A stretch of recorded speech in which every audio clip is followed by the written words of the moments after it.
There are two types of live streamers. Channels that create regular video content and use a live stream to occasionally connect with their audience and answer questions. And then there's the full-time live streamer. And the only content they produce on their channel is live streams. This video is for those folks who only produce live content and want to know how to more effectively grow their audience. So let's get to it.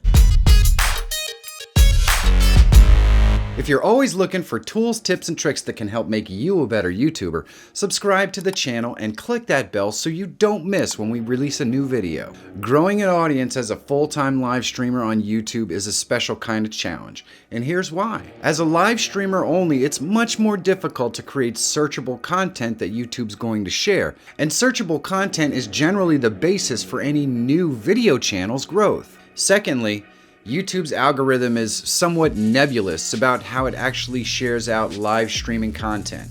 So while having a really active audience and a lot of guests is a really good way for YouTube to share out your stuff, we don't know exactly what the sweet spot is or what they really look for. And the third factor that makes it much more of a challenge to grow a full-time live streaming channel is live content is different than video content.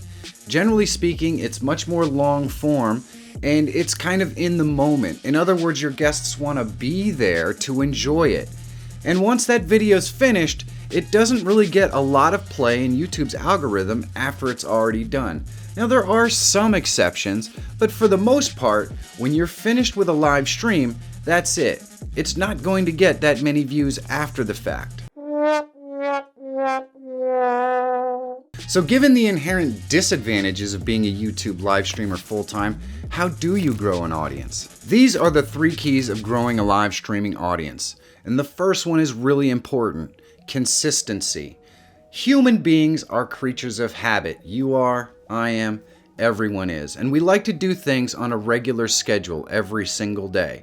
And as a live streamer, you want to do the best you can to become a part of that daily habit. And that means consistently live streaming at the same time on the same days every week, whether it's daily or every other day, whatever it is. And this is really important to building an audience that gets in the habit of tuning in to watch you whenever you're live. The second key is your niche. You should have a general theme or topic that your live streams are structured around. The most common example of a full-time live streamer is the game streams, but you could do business growth advice, or tech tips, or even gardening advice. Anything can fit into a niche. The main thing is that you have to know who your audience is that you're trying to reach. And please don't tell me your audience is everyone, because if your audience is everyone, then it's really no one, because you're giving YouTube absolutely nothing to go on to help you find other people to watch your stream. So please, make it easy on yourself, pick a niche, and understand who your audience is. Now that doesn't mean that your niche subject is all you can talk about. That's not really how live streams work. Sometimes you're going to get off on the news of the day or something else that's going on within the community. And that's okay. But you do want to create bullet points that you want to talk about on your stream that relate to your niche, so that you always come back around and any new people in the audience know what to expect when you're live streaming. And creating some bullet points for your broadcast is a great way to stay on track and have something to talk about if it gets slower in the chat on your stream. Your first live stream may get 1 viewer or it may get no viewers, and that's okay. YouTube is a marathon, it's not a sprint. And you're going to need to practice your live streaming technique in order to draw in an audience. But we talking about practice, man. What are we talking about? Practice? We're talking about practice, man. It's just the way it is. You want to make sure that you live stream with excitement, whether there's 0 viewers or 100. And this is where good bullet points really come into play. Even if there's no one in the audience, you need to continue to be excited and talking about the subject at hand. This is because there's a delay on your stream. So if you're just waiting for a guest to come in and you're not entertaining whoever might be there, well, when those guests show up, before you even realize that they're there and you can communicate with them, they're already gone, because they just came into a stream where you're just kind of sitting there. You just can't have this. You need to cover your bullet points and be excited about what you're talking about, regardless of who's in the room. And if you do that, you're going to grow really fast. You'll be very surprised.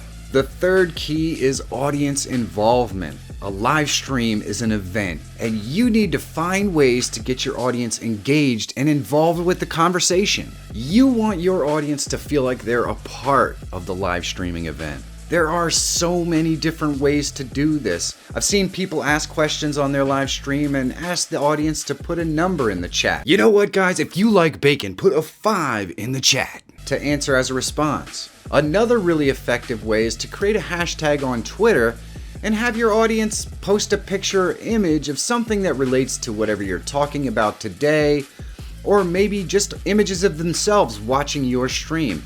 And you can do a segment on your live stream where you show these pictures and you have a laugh and you interact with the guests that created these posts. I'm going to put all the results in and then we're going to go from the top. Here we go.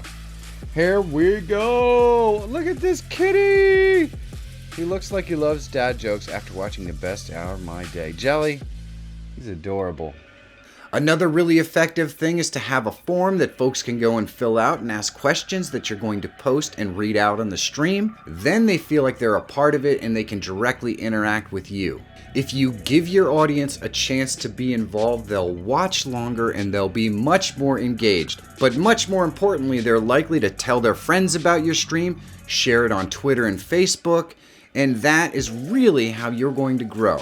Now, I can't state enough how important it is to maintain a certain level of energy throughout your entire live stream. And this seems really unnatural, believe me, especially when you just start out. But when you live stream for a while and you start to gain an audience, the crowd gives you more energy and it makes you excited. And there's nothing like the feeling of live streaming when you have that audience participation.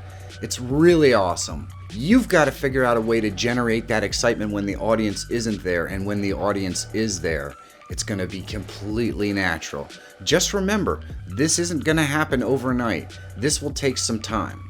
If you consistently follow these 3 keys, you will gain an audience. Slow at first, but the more excitement you provide and the more interaction opportunities you give for your audience to get involved, the faster you're going to grow. Why? Because word of mouth is the most powerful tool for a full-time online streamer. Once folks get involved in your stream and they fall in love with it, they want to share it with their friends on Facebook and Twitter, and that's where you're going to see the real growth come. And don't hesitate to ask your audience to share out the stream and to interact with their friends about it. If it's something they enjoy, they'll be interested in doing it anyways, and you asking will only remind them that, hey, this guy's working hard. Let's see if some of my friends would enjoy it too. Building an income as a full-time live streamer is another special challenge all in itself. And if you're interested in me making a video that talks more specifically about how to actually make money as a full-time live streamer, leave the comment "make money" in the comment section. If you want to see how OBS Studio and Streamlabs OBS stack up against one another, check this video out right here. If you're always looking for tools, tips, and tricks that can help make you a better YouTuber, subscribe to the channel and click that bell so you don't miss a new video. My name is Michael Fire Jr. Thank you so much for watching. Have a great day, and I'll see you in the next one.